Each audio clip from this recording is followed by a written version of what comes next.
esu, aš visų spalvų. Nematys darbas kuniga, aš nekaltų.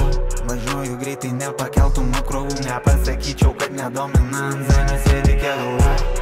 Nebėra emocijų, tarp veidų rimtų.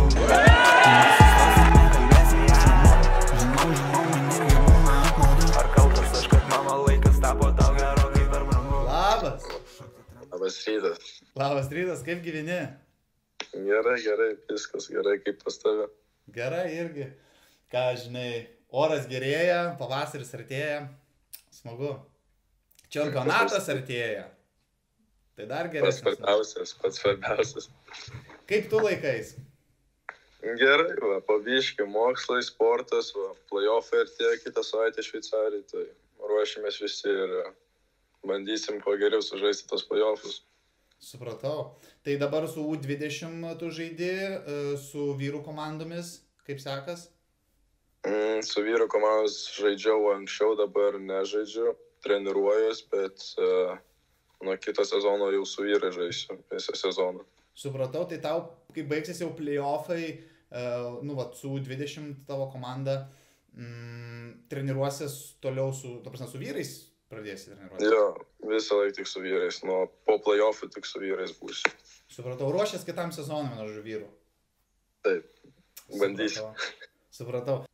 Mano hobis yra irgi prie sporto, vis tiek tai yra krepšinis, krepšinį man patinka, nes tėtis pats žaidė profesionaliai krepšinį, tai kažkaip visada su krepšinį yra namie ir su draugais ir viską. Tai krepšinis mano hobis. Į kurias norėtum varžybas nueiti? Ar į mėgstamiausias NHL-o, ar į mėgstamiausias komandos NBA? Čia vis tiek. Manau, vis tiek NHL būtų vis tiek, kurią pasirinkčiau žiūrėti, bet kokiu atveju. Tai, manau, mano įsimintiniausias čempionatas buvo U18, kai laimėjom pirmą kartą auksą Serbijoje, Belgrade. Man ir įsimintiniausias varžybos buvo tai finalas prieš kroatus, kai ir pats įmušiau, kaip sakoma, auksinį įvartį vis tiek ir gavau geriausio žaidėjo varžybos, tai manau tas čempionatas buvo įsimintiniausias, nes po ilgo laiko laimėjom auksą ir pakilom į aukštesnį divizioną.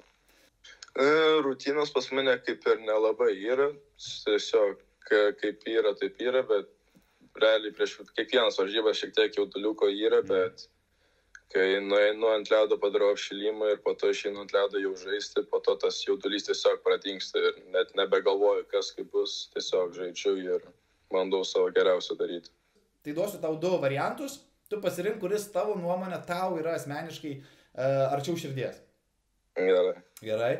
Tai pergalė per pratęsimą ar pergalė per baudinių seriją? Per pratęsimą. Daugiau streso šiek tiek. Okay. Dar jeigu pats įmuši, ne? Tai aiškiai, tada dar gali kitai komandai kažką pasakyti. Bauer ar Warrior? Šiaip Bauer, bet dabar žaidžiu su Warrior. Tai Warrior. Pirtis ar karšta vonia? Pirtis. Patinka, ne? Pirtį labiau pasidėjo. Abu patinka, bet kažkaip pirtis geriau. Ir pasėdėti, ir pakalbėti su kitais geriau.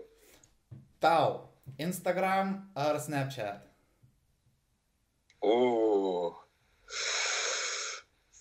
Instagramas vis tiek, manau. Instagramas. Susidarėm vaizdą, kas tau labiau patinka.